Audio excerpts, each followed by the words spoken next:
Assalamualaikum warahmatullahi wabarakatuh. Yang terhormat Bapak Muhammad Ihsan Fauzi, Eskom Mkom, dan teman-teman yang saya banggakan. Perkenalkan, kami dari kelompok 4 akan membahas materi mengenai implementasi teknologi blockchain di bidang kesehatan. Next slide. Nah, di sini ada anggota kelompok kami dari Nisrina hingga Pandu Satria Derajat. Next. Di sini ada latar belakang. Jadi, teknologi blockchain pertama kali diperkenalkan melalui mata uang kripto, yakni Bitcoin pada tahun 2008 oleh Satoshi Nakamoto. Nah, blockchain adalah teknologi yang melakukan pencatatan transaksi dalam bentuk rantai blok terdesentralisasi dan diamankan menggunakan teknik kriptografi. Nah, dalam beberapa tahun terakhir, teknologi blockchain telah mengalami perkembangan yang pesat dan mulai diterapkan di berbagai sektor, termasuk pelayanan kesehatan. Teknologi ini memiliki sistem keamanan, dokumen yang dapat melindungi data privasi pasien, termasuk data rekam medis. Dalam sektor kesehatan, teknologi blockchain juga memiliki potensi untuk meningkatkan efisiensi dan keamanan. Blockchain dapat digunakan untuk menghubungkan sistem yang berbeda, mengelola data rekam medis secara lebih akurat, dan berbagai data secara aman.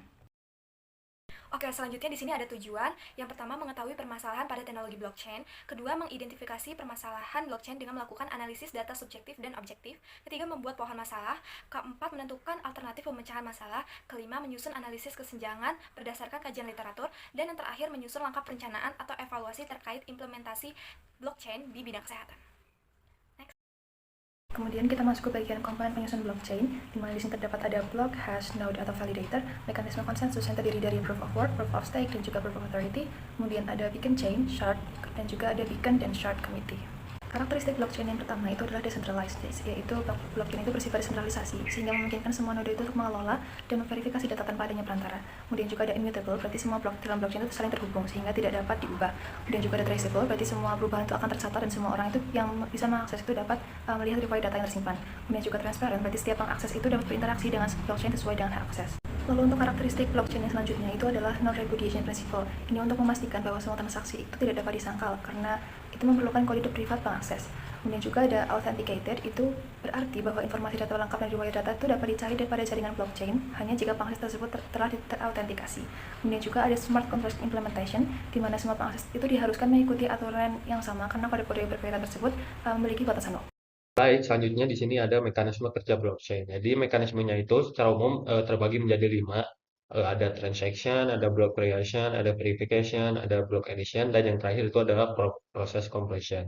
Jadi mekanisme ini dimulai ketika terdapat pihak yang melakukan transaksi atau memberikan sebuah query. Setelah itu, jaringan node dengan tugas tertentu akan memvalidasi transaksi tersebut. Setelah transaksi tersebut memang terbukti valid, maka jaringan node yang berperan sebagai miner akan mencatat transaksi ke dalam blok dengan terlebih dahulu memecahkan kode hash untuk mencari nodes yang terhubung dengan blok sebelumnya. Nah, pemecahan hash ini menggunakan algoritma proof of work yang setelah itu, apabila nilai hashnya telah ditemukan, maka transaksi akan ditambahkan pada blok baru yang tentunya terhubung dengan blok sebelumnya dan pada akhirnya membentuk sebuah rantai. Nah, setelah itu, blok baru yang terbentuk akan diumumkan kepada seluruh jaringan node untuk memastikan transparansi dan distribusi data. Oke, selanjutnya implementasi blockchain. Jadi salah satu implementasi blockchain dalam kesehatan adalah dalam penyimpanan rekam medis elektronik, yang dimana blockchain ini itu memungkinkan pasien dan tenaga medis memiliki akses yang aman dan terdesentralisasi terhadap riwayat kesehatannya. Contoh aplikasi yang menerapkan implementasi blockchain ini adalah seperti HealthChain dan MedTrack. Selain itu, aplikasi blockchain ini juga digunakan untuk penyimpanan sertifikat vaksin, contohnya pada vaksinasi COVID-19 yang guna untuk mencegah adanya pemalsuan dan memastikan keabsahan status vaksinasi seseorang. Selanjutnya ada arsitektur blockchain. Jadi arsitektur dalam sistem kesehatan ini melibatkan berbagai elemen utama seperti dokter, laboratorium, rumah sakit, dan pasien yang bekerja secara terintegrasi untuk memastikan pelayanan medis yang efisien dan aman. Nah, di dalam arsitektur ini tuh dokter itu memiliki akses ke riwayat kesehatan pasien yang terinskripsi, sedangkan laboratorium dapat langsung memperbarui hasil tes yang kemudian tersimpan di dalam sistem. Nah, sementara rumah sakit ini bertindak sebagai penyedia pelayanan kesehatan yang mengelola infrastruktur dan keamanan data.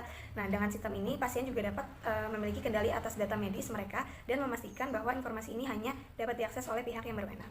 Selanjutnya akan dijelaskan oleh rekan saya. Selanjutnya ada identifikasi masalah berdasarkan data objektif. Nah, yang pertama itu standar data yang beragam. Platform dan format data yang beragam seringkali menghambat kelancaran pertukaran informasi antara fasilitas kesehatan, tenaga medis, dan juga pasien. Yang kedua, dalam implementasi blockchain dalam sistem kesehatan diperlukan infrastruktur yang memadai untuk memastikan teknologi ini dapat berfungsi secara optimal. Yang ketiga, kompatibilitas dengan sistem yang ada. Nah, blockchain sebagai teknologi terdesentralisasi menawarkan transparansi dan keamanan data, tetapi agar dapat diadopsi secara luas, sistem ini harus mampu beroperasi dengan lancar. Yang keempat, masalah hukum dan juga regulasi. Nah, dalam pertukaran data yang menggunakan teknologi blockchain, masalah isu hukum dan regulasi seringkali dilibatkan. Next, kemudian identifikasi berdasarkan data subjektif. Yang pertama itu ada resistensi dari tenaga medis. Integrasi blockchain mengharuskan mereka mempelajari teknologi baru yang berbeda dari sistem yang sudah mereka gunakan selama bertahun-tahun. Yang kedua, keterbatasan aksesibilitas bagi pasien. Nah, di wilayah pedesaan atau negara berkembang, keterbatasan jaringan internet, kurangnya perangkat teknologi, serta minimnya literasi digital dapat menghambat pemanfaatan blockchain secara optimal.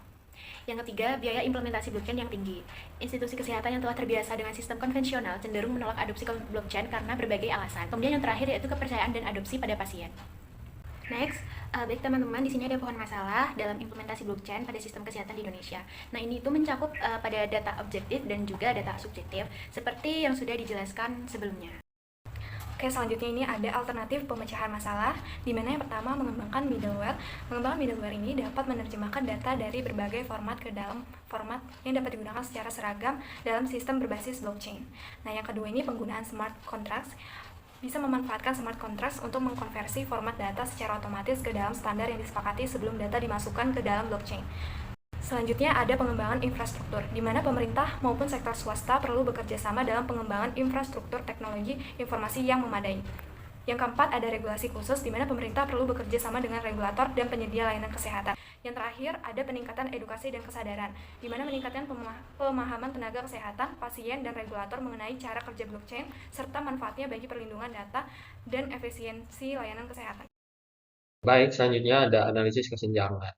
Jadi, setelah mendengar penjelasan sebelumnya, tentunya dapat disimpulkan bahwa penerapan teknologi blockchain ini pada sektor kesehatan itu memberikan beberapa keunggulan, khususnya pada keamanan dan interoperabilitas data. Namun, di sisi lain, penerapan teknologi blockchain ini pada sektor kesehatan itu mengalami beberapa tantangan, seperti biaya implementasi yang tinggi, keterbatasan akses terhadap teknologi di beberapa wilayah di negara berkembang khususnya, serta masalah pada skalabilitas data yang dapat mempengaruhi kecepatan pemrosesan data. Baik, selanjutnya ada langkah perencanaan dan evaluasi. Pada tahap perencanaan, bisa dilihat pada slide, itu terdiri atas kegiatan analisis, pengembangan, penyusunan regulasi, serta sosialisasi mengenai teknologi blockchain.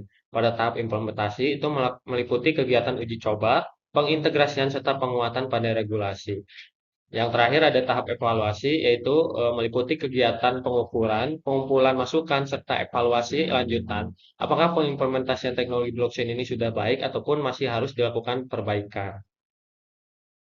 Next, ada kesimpulan di mana implementasi blockchain dalam kesehatan, yakni rekam medis, telah diterapkan dalam bidang kesehatan untuk meningkatkan keamanan, transparansi, dan efisiensi dalam pengelolaan data medis. Salah satu implementasinya adalah dalam penyimpanan rekam medis elektronik, yang di mana blockchain ini memungkinkan pasien dan tenaga medis memiliki akses yang aman dan terdesentralisasi terhadap riwayat kesehatan.